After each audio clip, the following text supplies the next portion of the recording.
찬양 인도팀 감사를 드립니다. 담임 목사님이 5월과 6월은 금요 기도회를 저보고 인도하라고 말씀하셔서 순종하는 마음으로 인도를 하게 되었습니다. 사람이 다르기 때문에 조금 아마 다르지 않겠습니까?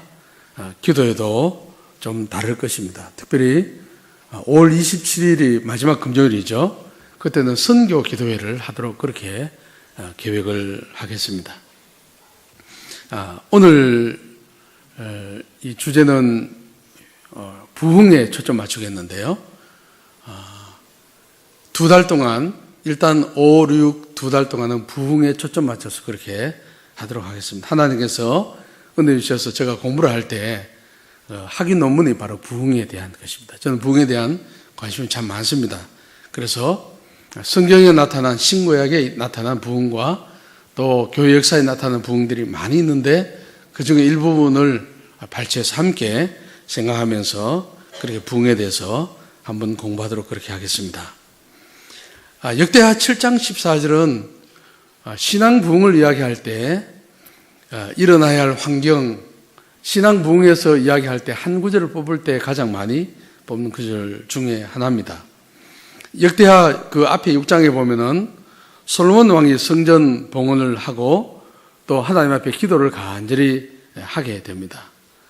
하나님께서 백성들의 죄로 인해서 비가 내리지 않거나 기근이 오거나 역병을 내리실 때마다 하나님께서 용서해 주십시오 라고 간구하는 내용 바로 다음에 솔로몬의 기도에 대한 응답으로 7장에 하나님께서 말씀하시는 그런 내용이 나옵니다.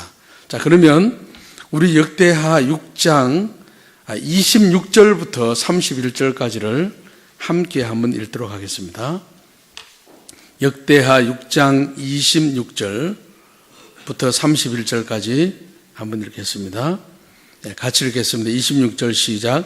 만일 그들이 주께 범죄함으로 말미암아 하늘이 닫히고 비가 내리지 않는 주의 벌을 받을 때에 이곳을 향하여 빌며 주의 이름을 인정하고 그들의 죄에서 떠나거든 주께서 하늘에서 들으사 주의 종들과 주의 백성 이스라엘의 죄를 사하시고 그 마땅히 행할 선할 길을 가르쳐 주시오며 주의 백성에게 기업으로 주신 주의 땅에 비를 내리시옵소서.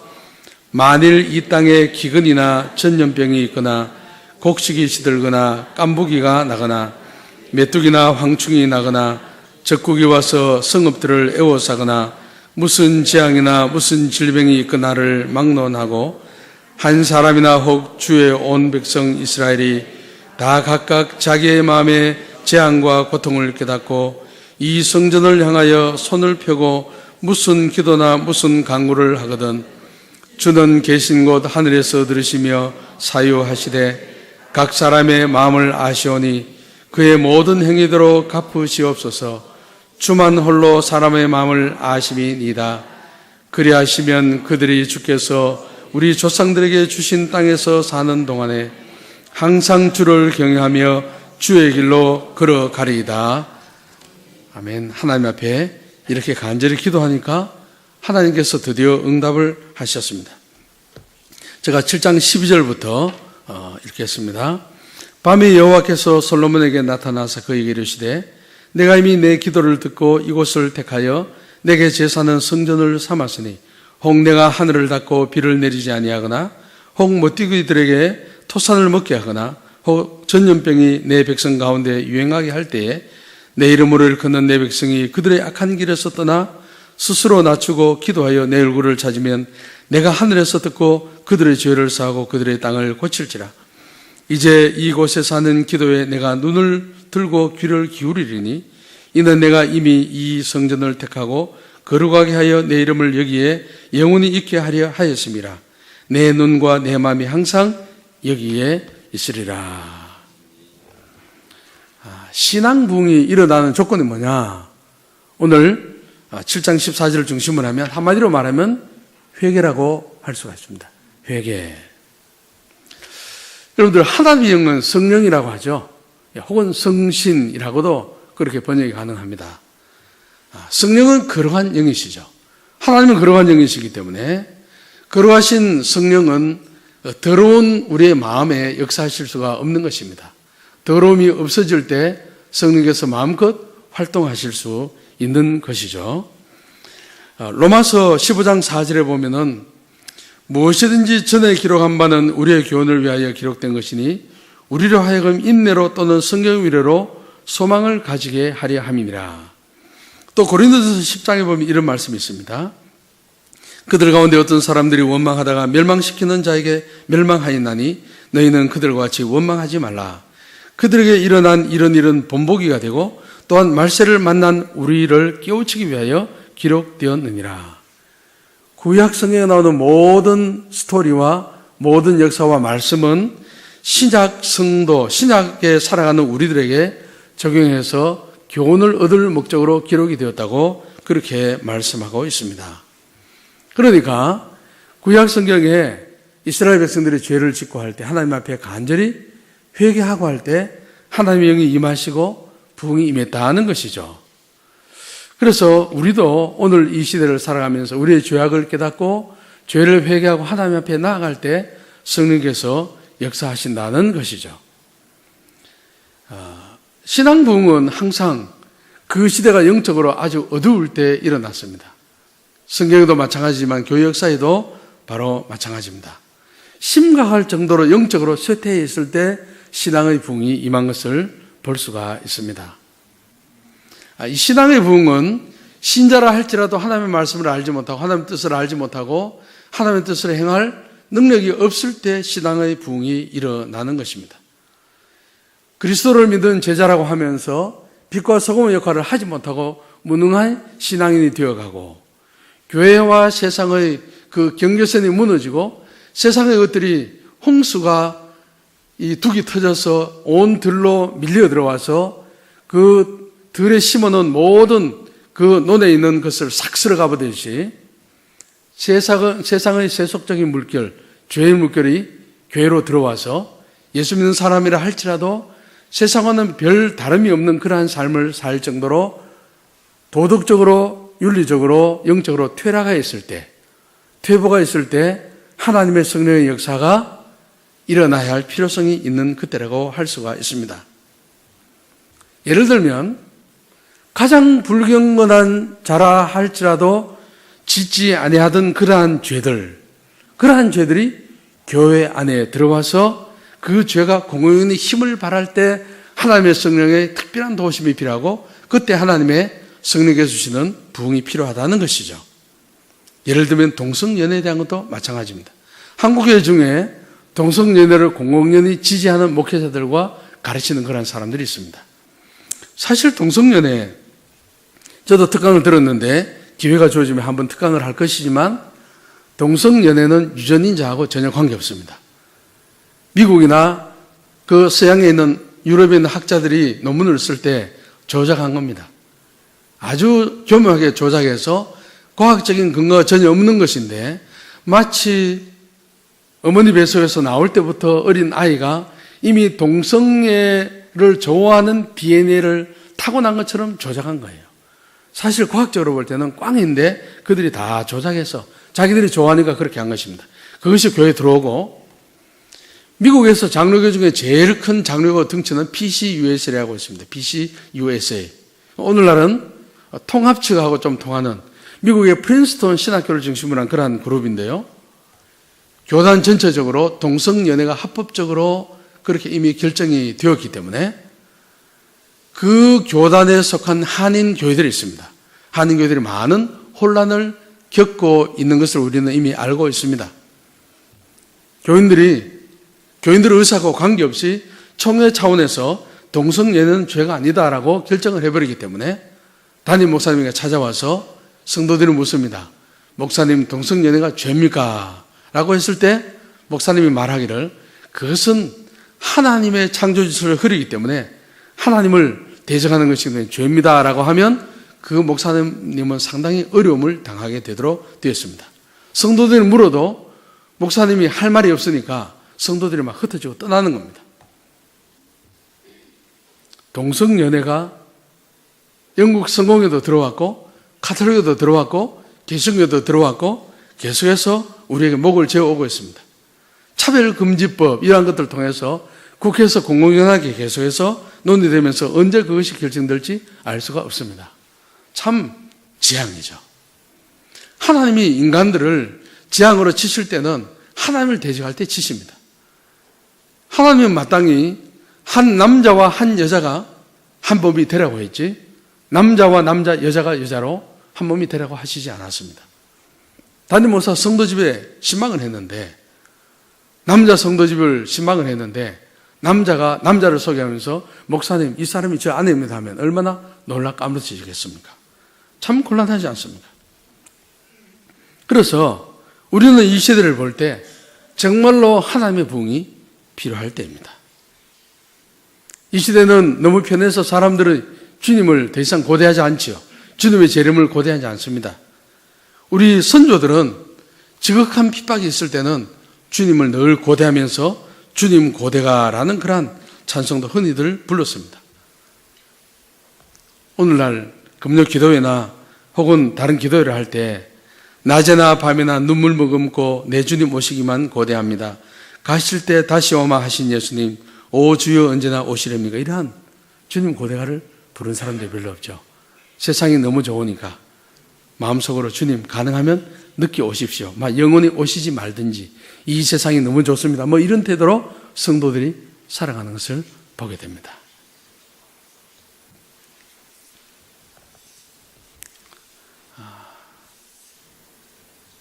부흥을 설명하자면 여러 가지로 설명이 가능합니다. 성경에는 오늘날 우리가 이야기하는 부흥이라는 단어 자체는 나오지 않습니다. 신구약 성경에 나오지 않지만 그 현상은 많이 나오고 있습니다. 부흥은 뭐냐 하면은 영적으로 퇴보했던 영혼들이 영적으로 살아나고 깨어나는 것을 의미합니다. 성도들이 죄에 대한 깊은 회개를 경험하면서 하나님의 성령께서 그 백성들 가운데 특별히 임재하셔서 방문하시는 것을 부흥이라고 할 수가 있습니다. 하나님의 성령이 그 백성들에게 갑자기 많이 부어지는 현상을 부흥이라고 할 수 있습니다. 그래서 주님의 임재가 아주 충만한 그러한 상태가 되는 것입니다. 하나님이 당신의 굉장한 능력으로, 인간이 거부할 수 없는 그런 능력으로 임재하십니다. 부흥이 한번 임하면 이 청중 가운데 부흥을 원하지 않는 사람에게도 덮칩니다. 덮치면 이 독수리가 위에서 덮쳐서 토끼나 이렇게 작은 여우 같은 것을 이렇게 낚아채어 올라가듯이 하나님의 성령께서 있는 회중들 가운데 갑자기 임하셔가지고 완전히 다 그 성령의 능력에 완전히 압도되어서 자기의 죄를 보게 되는 그러한 것을 부흥이라고 할 수가 있습니다. 하나님의 부흥이 임하면 많은 현상들 가운데 가장 중요한 현상은 뭐냐면 죄를 회개하게 되는 것입니다. 평소에는 나의 죄가 별로 보이지 않습니다. 내가 괜찮게 사는 신앙이라고 생각하지만 부흥이 임하면 어떻게 되냐면은 이렇게 비유할 수 있겠습니다. 우리가 방을 깨끗이 청소해도 봄에 아침 햇살이 쫙 창문을 타고 들어옵니다. 그러면 깨끗한 이불도 막대기를 가지고 두들기면 먼지가 풀풀 나지 않습니까? 그런 것처럼 평소에는 내 죄가 전혀 보이지 않다가 하나님의 성령께서 우리 가운데 특별히 방문하시면 평소에 보이지 않던 죄가 크게 보이기 시작합니다.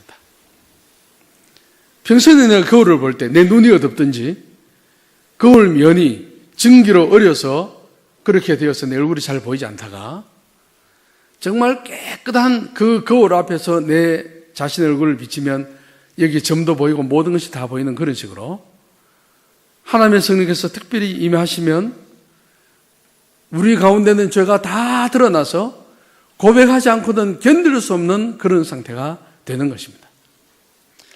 저는 선교사로 나가 있는 동안에 하나님께서 은혜를 주셔서 부흥의 장소에 여러 번 있고 하나님께서 사용하시기도 했습니다. 예를 들면 이것은 저 자신을 나타내니까 하나도 없지만 예를 들기 위해서 말씀을 드리겠습니다. 저희들이 처음에 태국 선교제 갔을 때 OMF라는 국제단체에 이제 조인을 해서 갔습니다. 고신 선교에서 하면서도 선교는 그 단체에 속해서 일을 하게 되었습니다. 첫 해에 선교사 전체들이 모이는 그 1년에 한 번 모이는 월요일에서 토요일 정도 모이는 수련회가 있습니다. 우리 단체에 속한 선교사들이 한 6, 70명 된 것 같습니다. 어른들 다 합하면. 그래서 이제 수련회를 하는데 오전에는 주강사가 있고 오후에는 쉬다가 저녁에 이렇게 말씀 듣고 그렇게 하면서 일주를 하는데 마지막 날 뭐 했냐 하면은 펀 나잇이라 해서 재밌는 이제 웃기는 그런 밤이 되었습니다. 그래서 독일 선교사, 미국 선교사, 영국 선교사 국적이 한 20개 정도 되니까 그 사람들이 각자 웃길 것이 있으면 앞에 와서 웃기는 겁니다. 사람들을. 한 2-3시간 하하 웃고 그러는 겁니다. 저는 그때 굉장히 충격을 많이 받았습니다. 우리 부부가 충격을 많이 받았죠. 우리가 보통 수련회를 가면 마지막 날은 철회하잖아요. 철회하면서 주여 성령이 불러 우리에게 임하시옵소서, 은혜 주옵소서, 우리가 악한 세상을 이기고 다시 회복시켜줘 이러지 않습니까? 그런데 이 서양 사람들의 문화는 마지막 날은 그렇게 웃기고 즐기고 하는 거예요. 너무 충격받아. 제가 옆에 있는 고참 선교사에게 세상에 우리가 1년 계속 가도 한 명 전도하기 힘든 어려운 불교 왕국 태국에 와 있으면 우리가 마지막 날 회개하고 성령 받아서 그렇게 나가야지. 어떻게 그렇게 마지막 날 전까지 받았던 은혜를 다 까먹어버리고 재밌는 말하고 웃기는 말하고 그렇게 허하고 은혜 다 쏟아버리고 각자 선교제 돌아가면 무슨 일을 할 수 있겠냐라고 제가 아주 강하게 불만을 표현을 했습니다. 그 이야기를 들은 시니어 선교사가 다음 해에 수련회를 인도할 그 위원회가 조성이 됩니다. 예를 들어서 원래 그런 일이 있으면 모임이 끝날 때 다음 해 몇 월 며칠부터 몇 월 며칠까지 수련회 있는데 안식년 가는 모든 선교사 제외하고 다 모입니다. 그리고 그때는 누가 책임자이며 거기에 속한 커미티 위원회 멤버는 몇 명인데 누구입니다. 딱 발표됩니다. 그러면 1년 동안 준비를 하는 것이죠. 그래서 그 소식이 그것을 준비하던 위원에게 넘어갔습니다. 미스터 손이 매우 화가 났다. 여차여차하고 저차차차 해서 이래서 되겠냐 하고 화가 났으니까 우리 어떻게 미스터 손의 의견을 한번 들어보자. 그렇게 이야기를 하죠. 다음 해가 되었습니다. 다음 해가 되는데 준비위원들이 저한테 접근을 해서 야, 너희들 한국교회에서는 어떻게 하냐? 그리고 우리 한국교회는 마지막 날은 아주 세게 기도한다. 몇 시간 기도하기도 하고 회개하기도 하고 그렇게 한다. 그래서 그러면 너가 한번 인도해 보겠냐? 그렇게 해야 하더라고요. 저는 영어를 하지 않고 잉글리시를 하지 않고 콩글리시를 합니다. 그 사람들은 날 때부터 그냥 영어밖에 못하지만 우리는 날 때부터 영어 사용하지 않으니까 어렵지 않습니까? 그래도 걱정이 많이 되지만은 제가 마음속으로 한 달 정도 준비하면서 아주 준비를 많이 했습니다. 준비를 많이 하고 이제 그 낮에 이렇게 배구도 하고 축구도 하고 그렇게 하는 시간에 제가 이제 낮잠을 이렇게 자는데 이제 꿈에 무슨 장면을 봤냐 하면은 큰 이 아름드리 나무가 다 베어지고 아주 이 젓가락만한 작은 소나무가 쫙 심어지는 그런 것을 봤어요.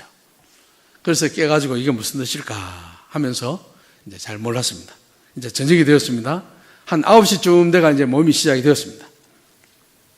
모임이 시작이 되었는데 이제 설교자가 올라와서 말씀을 전하고 이제 기도회를 큰 방에서 하기 시작했습니다. 기도를 하기 시작했는데 이제 제가 기도회를 인도를 하게 되었습니다. 물론 공용은 영어이기 때문에 이제 영어로 인도하게 되었습니다. 인도하면서 특별히 그 회개에 대해서 이야기하면서 우리에게 죄가 있을 때 죄가 하나님과 우리 사이를 가리기 때문에 하나님의 성령께서 우리에게 강력하게 임재하지 못하고 우리가 하나님의 은혜를 가로막고 우리가 능력 있는 그런 사역을 할 수가 없다라고 하면서 이제 모임을 인도하면서 찬송도 하기도 하고 그렇게 하는데 성령께서 우리 모두에게 임하신 것입니다. 임하셔서 아침 6시까지 모임이 진행이 됐습니다. 서양 사람들은 함부로 감정적인 말을 하지 않습니다. 그 사람들은 냉정합니다. 이성적입니다. 그런데 성령께서 임하시니까 막 그냥 죄가 튀어나오는 겁니다. 예를 들면 이런 겁니다. 뉴질랜드 선교사가 영국 선교사에게 내가 당신이 몇 월 며칠 날 이런저런 말을 실수하고 나에게 좀 못난 말을 했기 때문에 내가 당신을 용서하지 못했습니다 하고 많은 사람 앞에서 사과를 구하는 겁니다. 그래 그 사람이 바로 그 사람에게 가서 끌어안고 그렇게 하면서 그런 일들이 일어났습니다. 그래서 한 사람씩 돌아가면서 자기에게 있는 죄가 다 보이는 거예요. 그 죄를 고백하는 겁니다. 아침 6시까지 그런 일이 일어났습니다. 아주 놀라운 일이죠. 사람의 힘으로 저녁 한 9시 돼서 시작된 그것이 어떻게 아침 한 6시까지 그게 잠도 자지 않고 일이 되겠어요? 근데 우리 가운데 있는 죄가 다 드러나고 평소에는 자기의 죄를 고백할 수가 없어요. 그런데 많은 사람 앞에서 부끄러움도 불구하고 하나님께서 성령으로 용기를 주셔서 죄를 다 고백하고 나니까 우리 가운데 충만한 기쁨이 임했습니다.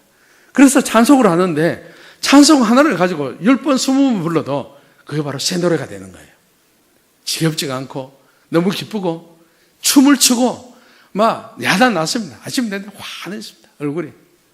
그래서 돌아갔는데 얼마나 기쁜지 선교사들이 가서 사역하는데 자 보십시오.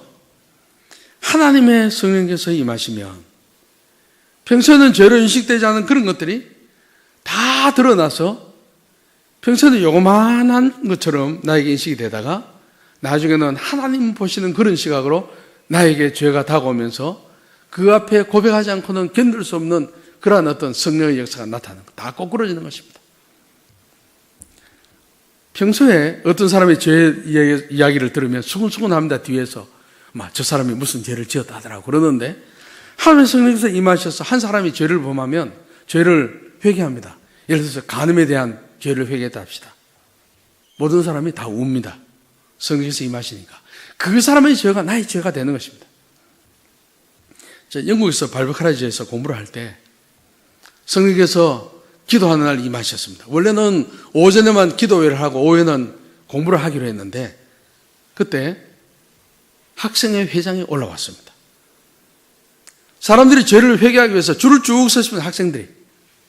그 사람이 무슨 죄를 고백하냐면 자기는 시간이 있으면 런던 시내에 어디 가면 음란한 포르노를 파는 잡지가 있는데 자기가 고정적으로 가서 그 잡지를 가지고 와서 숨겨놓고 봤다는 거예요. 학생회장은 가장 훌륭한 사람이에요. 가장 인정을 받는 사람인데 그 사람이 그런 죄를 고백하는 겁니다. 학생들이 일어나서 내가 저 아가씨하고 간음했다고 이야기하는 거예요. 어떻게 사람 힘으로 할 수 있겠습니까? 그날 완전히 야단이 났습니다. 완전히 뒤집어진 거지 학교 전체다가. 그래서 오후에 수업 없이 전부 다 기도한 날로 완전히 교수들이 결정을 해서 그러한 일이 있었습니다. 성도 여러분, 우리가 평소에 살아갈 때 그 죄에 대한 감각이 별로 없어요. 우리는 다른 사람하고 비교합니다. 나는 저 사람보다 낫다. 새벽기도 나오지, 11조 하지, 주일 성수하지, 재지켜 하면은 막 그냥 분란 일으키지 않지. 목사님 볼 때도 좋은 교인, 아주 모범적인 것 같아도 하나님의 성령께서 임하시면 그게 안 통합니다. 인간적인 모든 기준 다 무너지고 내가 하나님 앞에 대면하게 되는 거예요. 하나님 가까이, 그 하나님의 거울 앞에 가는 거예요.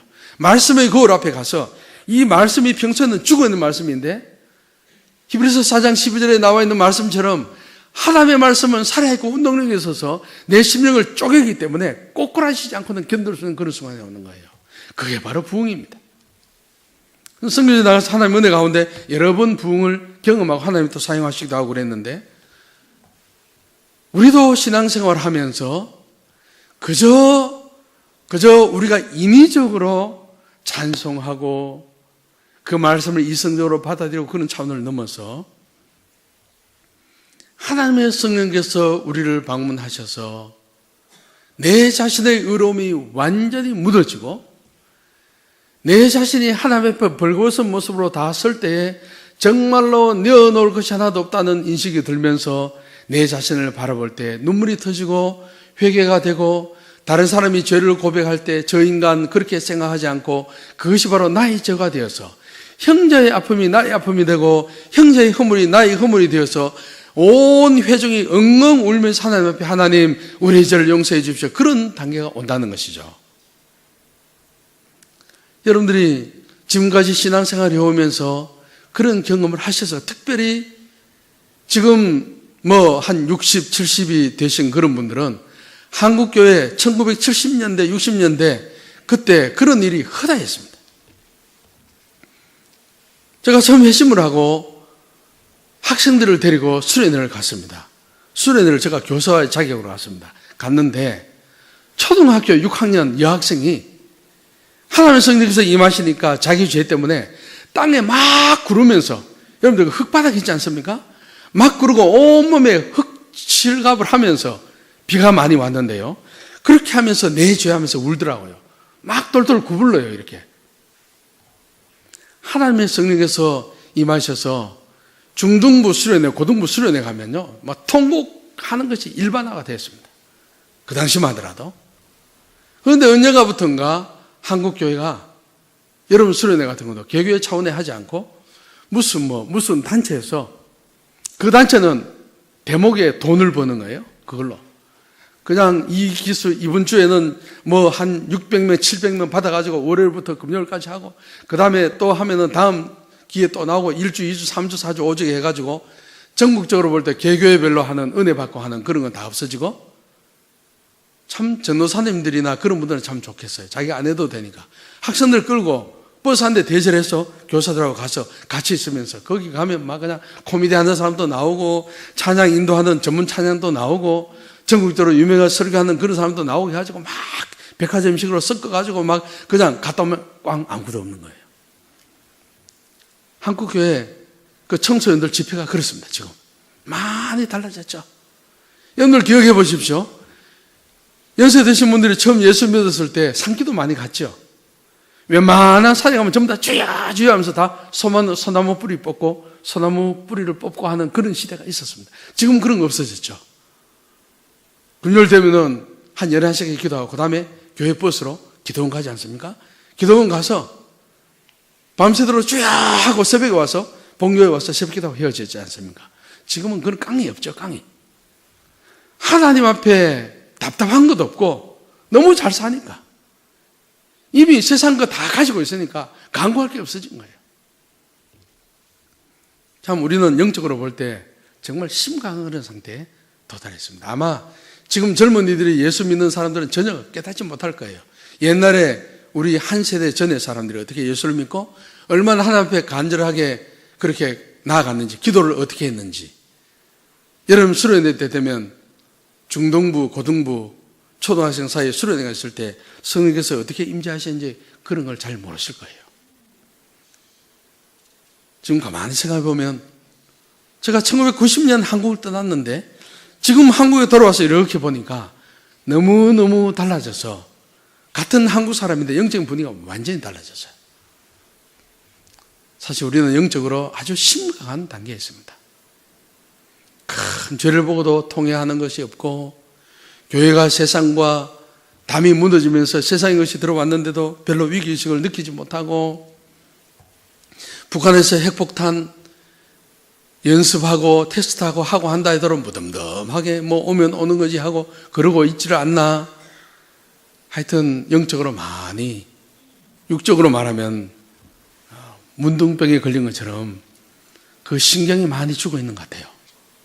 그래서 우리 스스로 하나님 앞에 영적으로 한국교회에 정말 멍석을 깔아놓고 별로 아무것도 없이 목회자들 먹을 것이 없어서 성도들의 성리를 받아가지고 그걸 먹고, 성도들 집에 가면 신방하면 성도들은 목회자들 대접할 것이 없어서 정말 감자 고구마 하나도 줄 수 없는 그런 상황에서 밥을 굶을 때도 있고, 그런 상태에서 하나님의 은혜를 간구하고 순수하게 그렇게 첫사랑을 가지고 나갔던 그런 모습이 다 없어지고, 예배 시간도 너무나 나이스하게 설교자는 25분 정도 산뜻하게 산박하게 설교하고 완벽하게 군더더기없이 설교하고 깨끗하게 하고, 찬양대 아주 고급 찬양대가 있고 좋은 옷을 입고 좋은 장소에 영화관처럼 해서 즐기고, 찬양의 내용도 보십시오.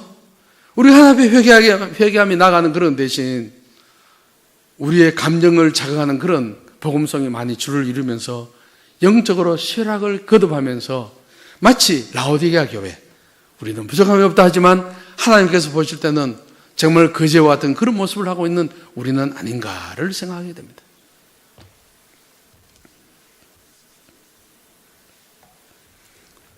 내가 처음 하나님을 만났을 때의 그 첫사랑, 그때 하나님께서 성령으로 임하셔서 내 죄를 지적해 주실 때 꼬꾸라졌던 그러한 것들 다 물 건너가고, 물론 우리가 옛날의 경험으로 돌아갈 수는 없어요.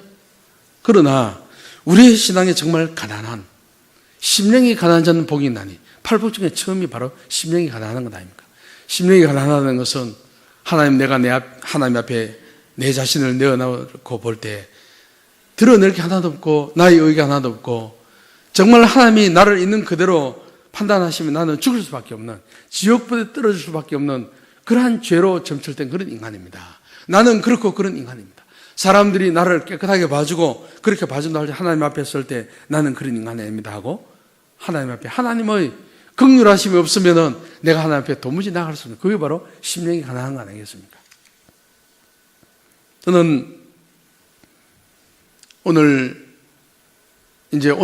출발해서 부흥에 대해서 본격적으로 그렇게 말씀을 전하기 전에 먼저 하나님의 성령께서 임하시기 전에 우리로 하여금 회개하게 하시고, 또 우리가 하나님 앞에 회개의 영을 부어달라고 간절히 기도할 때에 성령께서 우리에게 임재하시고, 우리가 상상하지 못한 그러한 하나님의 은혜, 성령께서 우리 가운데 임재하셔서 정말 우리를 완전히 새롭게 하시는 그러한 것들이 있을 수 있는데, 우리가 최종적으로 그런 것들을 간구하고 그러한 것들을 인식하면서 하나님 앞에서 정말 내가 믿음으로 제대로 살아가고 있는가? 나는 하나님의 말씀에 맞춰서 하나님의 말씀 앞에 벌벌 떨고 있는 내 자신인가? 아니면 하나님 말씀하셔도 그냥 한 귀로 듣고 한 귀로 흘려버리는가? 강단에서 흘러나온 메시지가 늘 다른 사람, 그 왼수 같은 남편만 생각하고 자기는 생각하지 않고 비켜가는 것은 아닌가? 정말 하나님의 말씀이 성령의 검이 되어서 그 성령의 검이 나의 심령을 파고 들어올 때 그것이 내 심령을 쪼개고 내 심령 속에 있는 암덩어리를 수술하고 새롭게 하는 하나님의 능력의 말씀이 되는가? 하나님의 말씀은 살아있고 운동력이 있어서 나 자신을 꼬꾸라뜨리는가? 그런 것을 기억하면서 하나님의 말씀 앞에 성령의 역사하심으로 말미암아 내 죄가 보이고 하나님 앞에 내 죄를 회개하면서 하나님 긍휼을 베풀어 주시고 나의 완악하고 교만하고 감각이 없는 내 심령을 다시 한번 살려주시고 하나님 앞에 회개의 영을 부어주십시오라고 그렇게 기도해야 할 것입니다. 그래서 오늘 우리가 찬양 한두 곡을 하고 난 뒤에 하나님 앞에 우리가 회개하면서 나아가는 그러한 시간들을 가지겠습니다.